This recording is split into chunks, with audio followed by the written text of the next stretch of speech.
Olá, sejam muito bem-vindos ao nosso podcast Embalagem em Pauta, um espaço para discutir inovação, sustentabilidade e o futuro das embalagens. Eu sou Matheus Castro, coordenador de marketing da BASF para a área de dispersões, resinas e aditivos, e o tema central do nosso episódio de hoje é como a colaboração acelera os processos de sustentabilidade e de inovação. Eu estou aqui hoje com Anderson Maia, gestor para novos mercados de tecnologias em barreira. Seja muito bem-vindo, Anderson. Obrigado, Matheus. Fala um pouquinho pra gente da sua história nesse mercado de embalagem e também um pouquinho sobre a Papiros. Bem, a Papyrus, ela é uma empresa, né, que hoje ela tem 74 anos de atuação no mercado, né, papel cartão, né, é o produto, específico que essa empresa faz. A nossa planta fica em Limeira, né, pertinho aqui da capital de São Paulo. E o mercado principal de atuação dela é para a produção de embalagens para os sistemas de alimentos e bebidas, né. Tem outros mercados de atuação também, como o próprio mercado gráfico, né, digamos assim, para livros, né, vamos pensar nesse sentido. E mercados de fármacos e medicamentos, para embalagens também de fármacos, ou qualquer necessidade que você, observa e entende que o papel cartão ele pode estar presente, né. É uma empresa brasileira, né, então ela tem capital brasileiro, e ela se configura como uma das principais empresas hoje de produção de papel cartão no Brasil, né, tendo aí atuação nesses mercados que inicialmente eu falei, mas que aonde você entende que essa necessidade pode acontecer, você vai entender que há uma oportunidade de você colocar esse material. Muito legal, Anderson. Para iniciar um pouco da nossa conversa aqui, quando a gente pensa em novos desenvolvimentos, como você vê o papel da Papiros muitas vezes fazendo a conexão com diferentes elos da cadeia? Porque aqui na base a gente entende que quando a gente colabora com diferentes elos da cadeia, com parceiros, a gente consegue atingir ou acelerar esse processo de inovação. Vamos dizer assim, como que você vê a Papiros agindo um pouco na conexão entre esses elos também, e como que é para a Papiros estar colaborando com diferentes elos da cadeia? São várias pontas, né, quando você pensa até na própria construção de um material, né, pensando assim como o papel cartão ele sendo um material, né. Então se você pensar desde lá da obtenção da celulose, né, que já seria um ponto, é você entender como que esse novo produto, né, chamado celulose, ele vai configurar ali naquele teu processo, né, de produção. Digo isso porque você tem a possibilidade de desenvolver essas estruturas tanto com celulose, que a gente fala de fibra longa, quanto de fibra curta. A Papyrus ela tem uma tecnologia voltada à produção de estruturas de papel cartão com fibra curta, né. O primeiro ponto que eu acho que da cadeia que se aproxima nisso é todos esses, protagonistas de processo, né, esses coadjuvantes também de processo, que eles entram para fazer essa construção do papel. Então tem toda a parte de aditivos, né, e modificadores que você coloca ali, né. Fora a própria questão do processo de produção, né. Então tecnologias novas que você coloca, através de sensoriamento da qualidade desse cartão que está sendo produzido, né, ou seja, todo a melhoria tecnológica que você coloca no equipamento para que você tenha uma reprodutibilidade desse papel cartão que você está produzindo com maior performance e que ele entregue esses atributos associados à tecnologia para o usuário do papel cartão, né. Um outro ponto que a gente conecta, né, é a própria cadeia de você produzir, né, a cadeia que vai oferecer uma matéria-prima, né, para que você possibilite produzir essas estruturas de papel cartão com uma concentração de material pós-consumo, significativo, né. E isso é importante por quê? Primeiro ponto que você ativa é esse sistema de coleta, né, então é a atividade junto às cooperativas, os próprios recicladores envolvidos nessa cadeia, né, o própria tecnologia que é envolvido no tratamento desses materiais, quando eles chegam à planta, então tem todo uma tecnologia voltada para isso, não só para a descontaminação, mas também para a incorporação, né. E uma outra ponta, a hora que esse produto está desenvolvido, ele está pronto para ser oferecido, é justamente você entender como você agrega valor isso aos negócios dos convertedores e aos end users associados a isso, né. Uma vez que você tem uma chance aí bastante grande de você estar falando de uso de materiais mais amigos da natureza. Com certeza. E eu vejo aqui a colaboração entre esses elos do produtor de celulose, o produtor do papel cartão, os que vão fornecer os insumos para melhorar a qualidade desse papel, seja uma barreira, vamos dizer Exato, assim, seja depois também o próximo elo que vão ter os brand owners ali, para até chegar no convertedor final, né. Eu acho que quando esses elos estão colaborando, a gente consegue entender melhor que ajuste a gente precisa fazer para que no final o consumidor consiga ver realmente aquela solução funcionando. exato. O que é interessante é assim, eh são 2 sistemas que você olha, né, se você for pensar nas tecnologias voltadas para papel cartão. Uma é isso que eu falei, é você produzir um papel cartão que ele tenha, valor na cadeia, então o que você pode diferenciar nele, né. E uma outra ponta, né, um outro lado, é como você pode, oferecer oportunidades de melhoria de performance para esse material, né, que é o papel cartão, né. O interessante disso é que quando você olha o mundo do papel cartão, né, vamos pensar assim, os materiais que são originados desse processo, né, de trabalhar com a celulose, no caso, ele já tem algumas propriedades que são intrínsecas dele, né. Então, como todo material, né. Então, se a gente for pensar, o papel cartão, ele tem um grupo de propriedades, como o plástico, o vidro e o metal tem os deles, né. E você fazendo uma análise crítica, um pouco mais profunda acerca dessas propriedades, você entende que você pode gerar possibilidades de melhoria. E é aí que surge a ideia de trabalhar com barreiras, porque é justamente aonde a estrutura do papel cartão ele poderia ser um pouco mais tímida, né? E aí você agrega valor nisso, né? E o interessante disso, o Matheus, é que se de um lado as empresas elas estão olhando muito esse contexto de materiais amigos da natureza, o papel ele acaba tendo muito essa vantagem, né, a estrutura do papel cartão. Primeiro porque você pode, né, quando se fala assim papel, né, e o papel cartão, é uma relação que eu estou falando de gramaturas, né, você tem a gramatura menor e o papel cartão que ele te caminha para uma gramatura maior. Então ali você, só pelo fato dele ser cartão, você já consegue, ir para o mundo do que a gente estaria falando sobre estruturas de embalagens rígidas e semirrígidas. Então esse processo de conversão em estrutura, ele é bastante importante. Quando você fala de modificar a superfície desses materiais, modificar a estrutura um pouco desses materiais, é no sentido de você oferecer propriedades que talvez ele não teria, como barreira à gordura, barreira a vapor de água, oxigênio, ser um produto selável. Isso é interessante porque você vai ativar uma outra parte da cadeia que para o convertedor, para o end users pode ser interessante, no sentido de você fazer redução de custos nessa questão da embalagem, você também levar um pensamento de um design mais circular, né, então estamos falando aí das questões onde envolve, o ecodesign, né, e não menos importante é o próprio end user, o convertedor, ele ter a possibilidade de revisitar esses projetos estruturais de embalagem, né.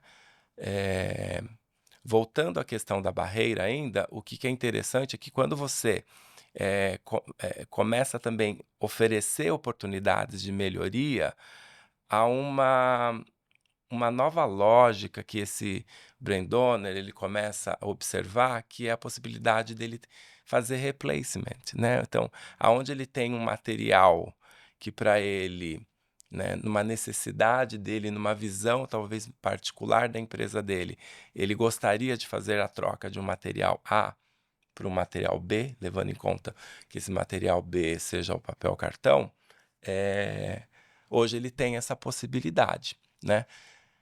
Um ponto interessante dessa troca é que quando ele está numa condição onde ele tem por exemplo, uma alta concentração de material fóssil, né, com a estrutura do papel cartão, ele reduz isso, né, e o que ele aplica de produtos que, potencialmente venham, né, ou potencialmente venha dessa origem fóssil, a quantidade ela é muito menor.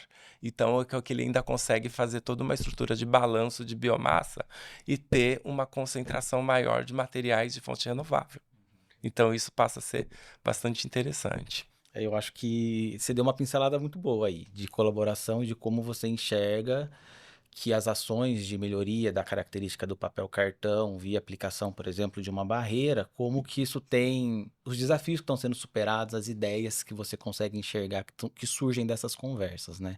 Então eu ia te perguntar um pouquinho sobre, tem algum case, algum caso que você destacaria, dizendo: "Olha, eu vi um caso que foi muito legal, um projeto que eu tive em que a gente conseguiu substituir uma embalagem plástica por ou de metal ou de vidro, por papel cartão e a gente viu esse tipo de benefício?" Além dos que você já comentou, algum você destacaria? Olha, possibilidades, né, de mudança, elas são muito, muito grandes, né.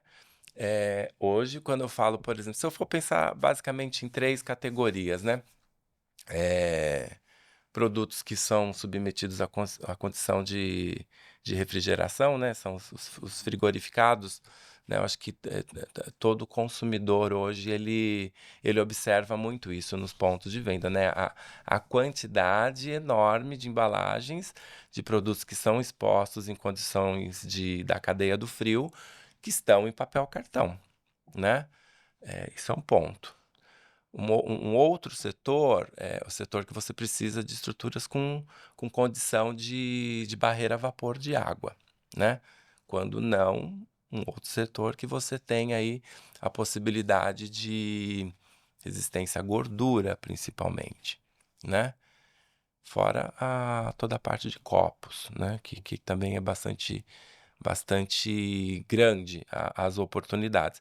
Até mesmo porque quando a gente fala copo, né, acho que do grande conhecimento, né, o que é do conhecimento, digamos assim, do grande coletivo, é aquele copo que a gente bebe, o copo para beber, digamos assim, né. Então é água, né, seja o produto quente ou frio. Mas copo ele vai muito além disso, né. O que que seria um copo para uma empresa de iogurtes, né.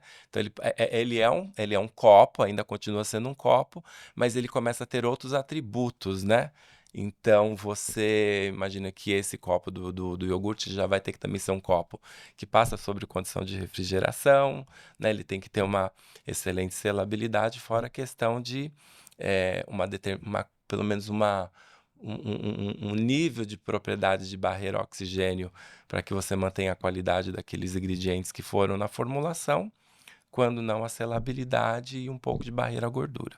Então, dito isso, né, se você tem essas oportunidades, você começa a enxergar, possibilidades para essas barreiras, né. Porque muitas das barreiras que hoje são desenvolvidas, elas têm condição de oferecer esse nível de performance para o papel cartão.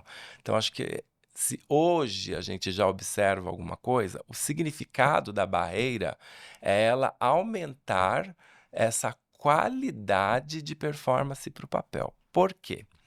Eh Essas estruturas que hoje nós vemos, né, muitas delas têm produto, da base fóssil, mas que ela tem alguns níveis de dificuldade quando você está pensando na questão do design circular, né.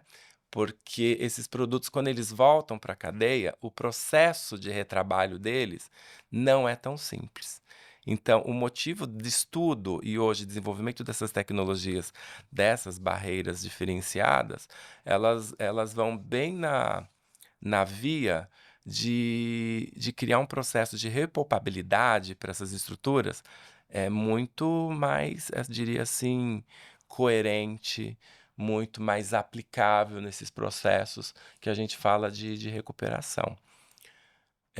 estruturas, né, que eu vejo que já vem acontecendo no mercado, é você tá retirando, né, aos poucos, eu diria, porque ele é um processo de uma análise bastante crítica, né, para ver desempenho, porque quando a gente está falando não é só desempenho da embalagem, mas a gente está falando do desempenho do sistema embalagem em si. Então, se a função da embalagem é proteger, ela tem que estar continuamente protegendo esse produto até que ele chegue lá para o consumidor. Então, às vezes, por isso que às vezes a gente tem a sensação que esses processos são lentos, mas esses processos eles estão acontecendo.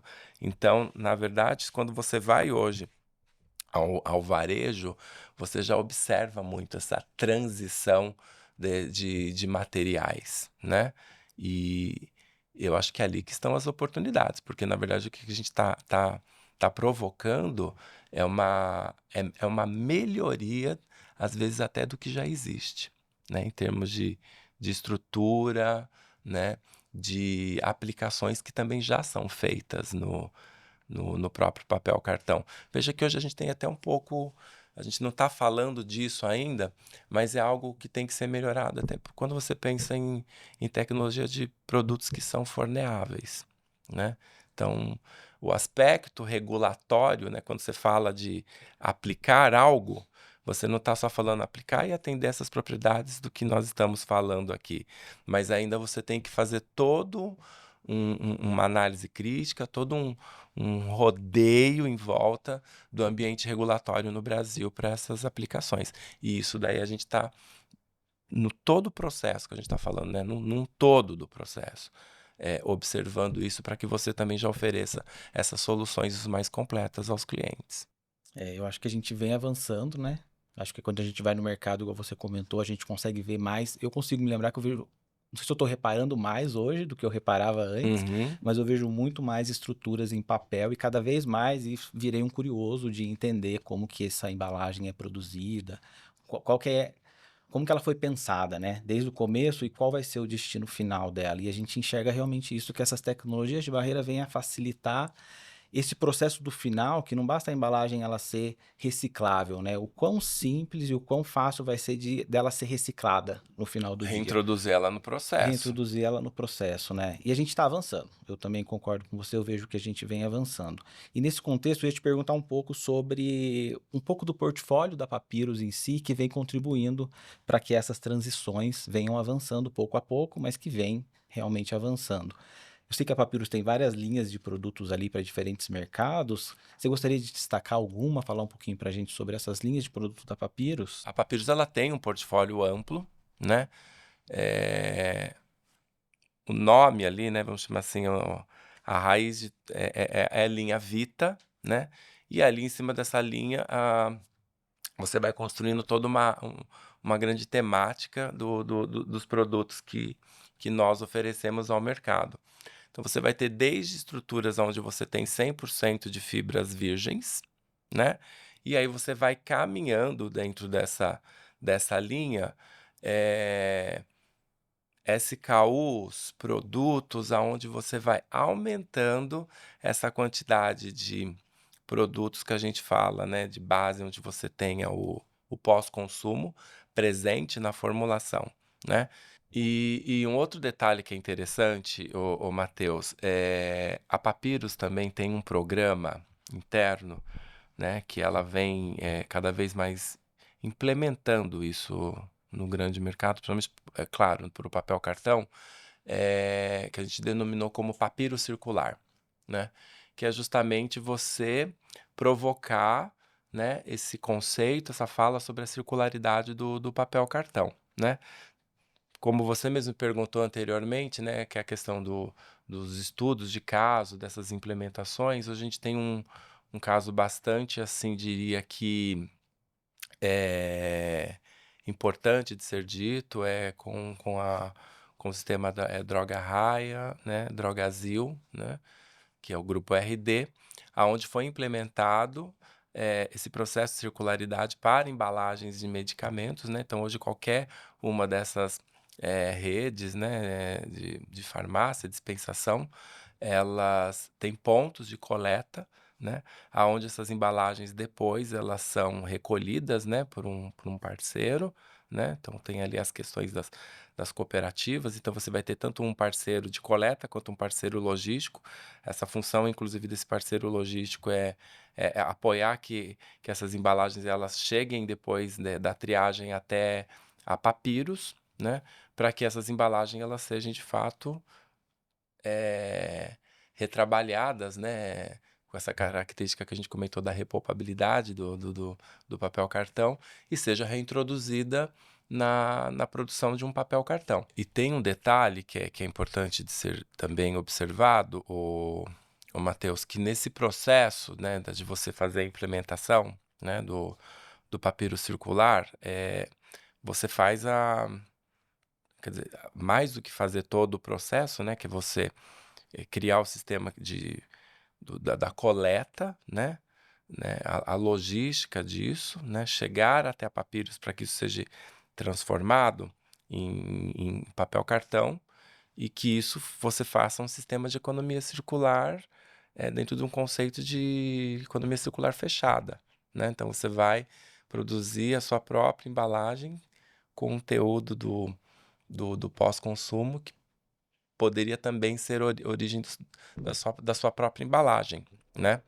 Eh, Muitas dessas embalagens, né, elas têm ali um QR Code, né? E nesse QR Code ele tem a função justamente de mostrar como todo esse processo ele acontece. Então você tem todo o registro ali que dá para você visualizar. As embalagens que de fato ele está dentro do programa e que a gente ainda não tem esse QR Code é porque está construindo essa sistemática, né? Porque justamente o objetivo é que quando você acesse ali, você tem atributos de valor também que são para a própria empresa que está participando disso daí. Então, não só a questão de marca, né?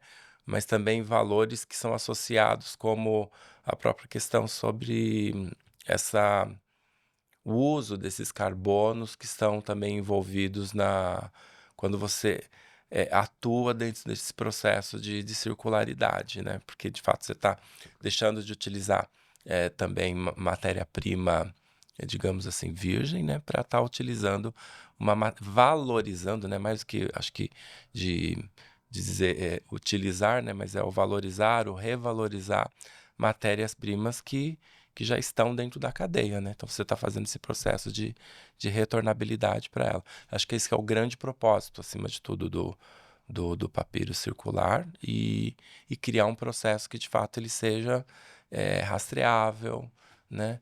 E que possa até ser auditável, né? Acho que tem várias opções de gramatura que você consegue brincar muito nos Consegue, desenvolvimentos, né? consegue, consegue. E eu percebo, eu como consumidor, queria ouvir da sua opinião também um pouquinho, da conexão. A embalagem, ela vem muito como, a gente falou disso no primeiro episódio, a conexão, a marca tá muito a cara dela ali com o consumidor. A embalagem é muitas vezes o canal mais direto que uma grande marca tem com o consumidor final, né? E a gente consegue perceber que a Papiros, com essas soluções, consegue estar perto e consegue contribuir para que a marca consiga atingir o consumidor de uma maneira mais efetiva, de uma maneira que se mostre, que se posicione ali preocupada e buscando soluções aí mais sustentáveis. Você tem essa percepção também que as embalagens de papel cartão, elas ajudam realmente nessa conexão da marca com o consumidor final também? Sim, eu acho que até, de novo, né, aquele ponto que a gente está falando aqui do ponto de venda, né? É muito visual você observar que até algumas embalagens feitas de base fóssil, ela trabalha na impressão dessa embalagem, levando o consumidor a ter uma ideia de algo mais orgânico, né? Quando não, você vê que até a impressão ela remete até uma estrutura de um material celulósico. Isso é muito interessante. É, talvez isso se fez necessário, né? Isso é uma visão muito particular. Se fez necessário em algum momento para essas categorias de produtos, uma vez que você não tinha a possibilidade de fazer isso de fato no celulósico. Eu falo isso por causa da performance, né? Se você não atende, você precisa utilizar o material que atende. Se até então era a base fóssil que atendia, seguimos por aqui. Mas qual que é a visão do consumidor, né? Ah, ele quer essa visão do produto mais, como a gente disse, né, orgânico, que remete ao natural, né? Então, atuou no atributo da impressão. Hoje, com as tecnologias de barreira para esse mundo celulósico, você pode, de fato, criar esse replacement. Na visão do consumidor, eh, eu acho que cada vez mais, né, eu falo isso para uma infinidade de produtos e oportunidades que a gente, como consumidor, a gente tem contato com isso, né? O, o consumidor atual, ele valoriza sim, os produtos que são mais sustentáveis. E ser sustentável não significa só na embalagem, sustentável também pode significar e muito nas suas formulações. Então, hoje em dia você vê muitos produtos que a gente fala que são essas tecnologias de waterless, ou seja, menos água possível. Então, como é que você cuida desse seu processo de produção também? Então, a gente fala muito sobre questões de tecnologias limpas. Então, isso já vem desde da criação desse produto. Quando chega na embalagem, a embalagem ela tem que pensar dentro de novo do contexto sistema embalagem. Não adianta você criar um produto com tecnologia limpa e depois você ter uma embalagem que não conversa dessa maneira. Então, para você fechar o jogo, vamos construir um sistema mais inclusivo dos dois lados, né? Essa oportunidade eu vejo que leva ao consumidor ter uma reflexão muito maior sobre os produtos que ele está consumindo, que ele está comprando, né? Que está oferecendo uma possibilidade de menor impacto, né? E entender que o consumidor ele também ele tem uma parte significativa da responsabilidade, né? Principalmente quando a gente está falando da questão da circularidade. Então, a própria embalagem, ela passa a ser um ambiente de comunicação, né? Para que tudo isso aconteça. Agora, se ela é o maior agente comunicador, não faria o menor sentido se ela já não iniciar uma comunicação positiva. Eu sou sustentável, né? Eu sou reciclável, eu sou repolpável, eu, no meu processo de construção, ele é totalmente de baixo impacto. Isso que ainda tem os detalhes que a gente poderia dizer sobre o mundo do celulósico, que é associado a carbono fixo, né? Então a gente está falando de que a própria construção da embalagem a gente já está utilizando uma matéria-prima que captura CO2 e não emite CO2. Realmente é inspirador a gente ver como que a embalagem, ela tá realmente comunicando, às vezes até um papel educativo, igual você comentou, o que eu faço com essa embalagem depois do uso dela, então essa comunicação também muito importante, e essa visão de que ela realmente conecta a marca com o consumidor final, né? Eu acho isso muito legal. E hoje a gente teve a oportunidade de discutir um pouquinho sobre a colaboração entre empresas, como que as barreiras vêm como uma opção aí para facilitar talvez o processo de reciclagem depois do uso de uma embalagem de papel, que precisava ganhar algumas características ali de performance. Então foi um papo muito legal aqui hoje junto com o Anderson da Papyrus. Para encerrar, Anderson, queria que você deixasse uma mensagem para o pessoal do Anderson, da Papyrus, para o pessoal que nos acompanhou até aqui. Claro.